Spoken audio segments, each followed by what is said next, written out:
In today's video, I'm going to teach you how to add shipping costs in WooCommerce. Whether you're setting up an online store for the first time or looking to fine-tune your shipping options, having a clear and functional shipping setup is essential for providing your customers with a smooth shopping experience. WooCommerce makes it easy to offer various shipping methods, such as flat rates, free shipping, and local pickups, depending on the needs of your store.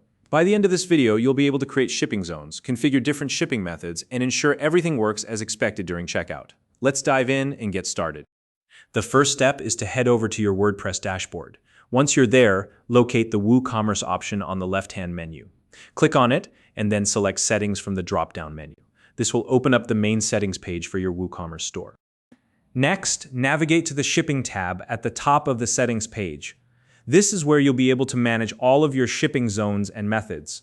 Once you're in the shipping section, you'll want to start by adding a shipping zone to do this. Click on the Add Shipping Zone button. Here, you'll need to give your shipping zone a name.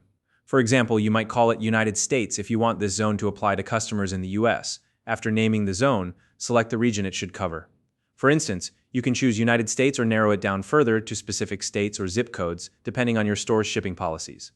Once your region is set, it's time to add a shipping method to this zone.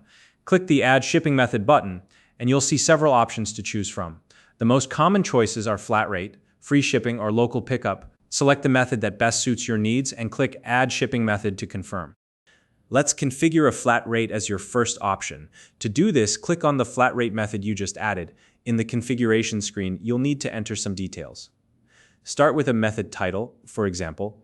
You can call it standard shipping, then decide on the tax status.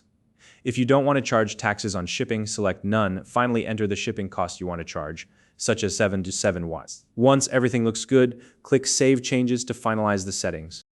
Next, let's add a free shipping option for orders that meet a certain minimum amount. Again, click Add Shipping Method, select Free Shipping, and click Add Shipping Method to confirm. After that, you'll need to configure the requirements for free shipping. For example, you can set it to apply only when the order total reaches a minimum order amount. Enter the amount, such as 40, and save your changes. Here's a small but important tip. If you've added both flat rate and free shipping methods, make sure to drag the free shipping option above the flat rate option in the list. This ensures that free shipping will be prioritized and applied automatically when a customer qualifies for it. Don't forget to click Save Changes once you've reordered the methods.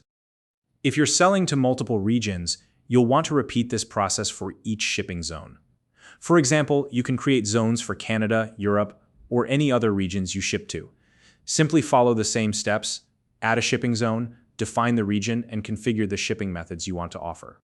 Now let's talk about the Rest of the World zone. This is the default zone that applies to any regions not covered by your other shipping zones. To edit it, click the Edit link next to Rest of the World, add a shipping method such as flat rate, and configure it just like we did earlier. For instance, you might enter standard shipping as the method title, set the tax status to none, and charge a shipping cost of 15 cents. Once save your changes, and your global shipping setup will be ready to go. Finally, it's important to test your shipping setup to make sure everything works as expected.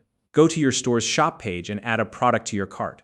Proceed to the checkout page and verify that the correct shipping rate is applied based on the order amount and the customer's region.